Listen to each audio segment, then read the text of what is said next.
दोस्तों, आज की इस वीडियो में हम आपको एक बादशाह और उसकी मलका का वाकया सुनाने वाले हैं।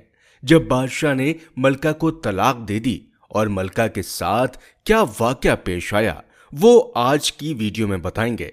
आप वीडियो को आखिर तक देखते रहिए। दोस्तों, एक दफा एक बादशाह अपनी मलका के साथ बैठा था कि हंसी मजाक में उसने मलका से पूछ लिया कि तुम्हें मेरी शक्ल कैसी लगती है। मलका भी बादशाह की अजीज तरीन बेगम थी। वह भी मजाक के मूड में थी, लेकिन उसने उस वक्त जुमला बहुत ही सख्त बोल दिया। आप उसे स्लिप ऑफ टंग कह लें। बोली, मुझे आप शक्ल से जहन्नमी लगते हैं।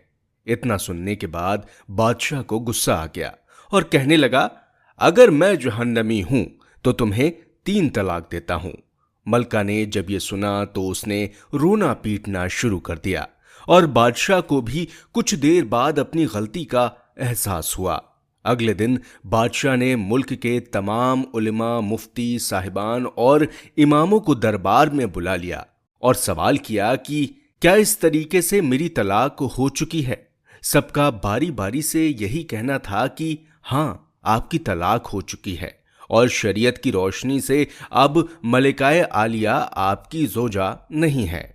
इस महफिल में एक नौजवान मुफ्ती भी मौजूद थे। वह एक तरफ होकर बिल्कुल खामोश बैठे रहे।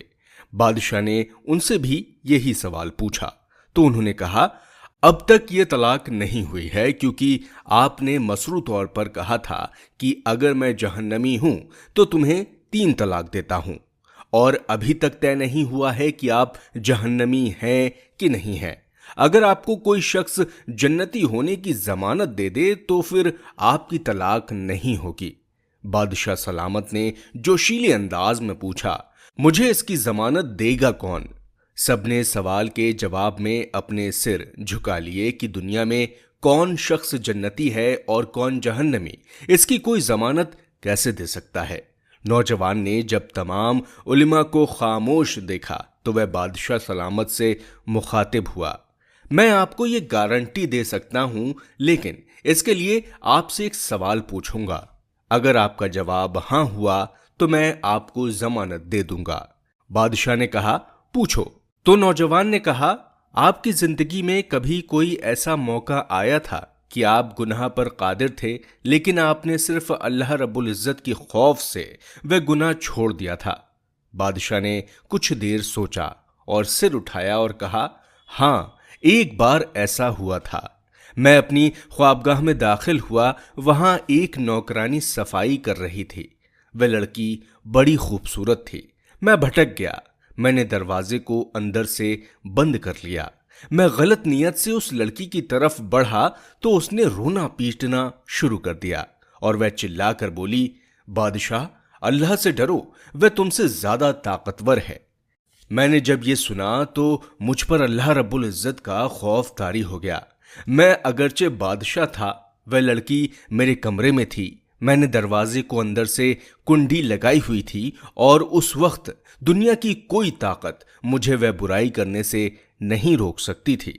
लेकिन मैंने सिर्फ अल्लाह रब्बुल इज्जत के खौफ से दरवाजा खोल दिया और उस लड़की को जाने की इजाजत दे दी, सिर्फ अल्लाह रब्बुल इज्जत के खौफ की वजह से। ये सुनकर वह नौजवान मुस्कुराए और उन्होंने कुरान हकीम की वह आयत तिलावत फरमाई जिसका तर्जुमा है, जो अपने रब के सामने खड़े होने से डर गया और उसने अपनी नफ्स को ख्वाहिशें करने से बचा लिया तो ऐसे शख्स का ठिकाना जन्नत होगा। उसके बाद उस नौजवान ने बादशाह से कहा, मैं आपको जमानत देता हूं कि आपकी तलाक नहीं हुई। वह नौजवान कोई और नहीं बल्कि इमाम शाफी रहमतुल्लाह अलैह थे। इंसान अपनी जिंदगी में घिरा हुआ होता है और अपनी जिंदगी की कश्मकश में रहता है, लेकिन कोई ऐसा लम्हा तो होता है जिसमें लगता है कि वह गुनाह पर पूरी तरह कादिर है, लेकिन सिर्फ अल्लाह रब्बुल इज्जत की वजह से उस वक्त गुनाह ना करे। शायद अल्लाह रब्बुल इज्जत की जात की वजह से गुनाह ना करे, शायद अल्लाह रब्बुल इज्जत की जात मेहरबानी करे और उस लम्हे को हमारी निजात का जरिया बना दे।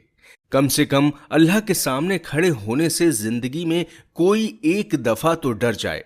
प्यारे दोस्तों, आज की वीडियो में बस इतना ही। आपको ये वीडियो कैसी लगी हमें कमेंट में ज़रूर बताइएगा। ये वीडियो अगर पसंद आई हो तो इसे लाइक कर दें और हमारे चैनल को सब्सक्राइब ज़रूर करें। मिलते हैं अगले वीडियो के साथ, तब तक के लिए अल्लाह हाफिज़।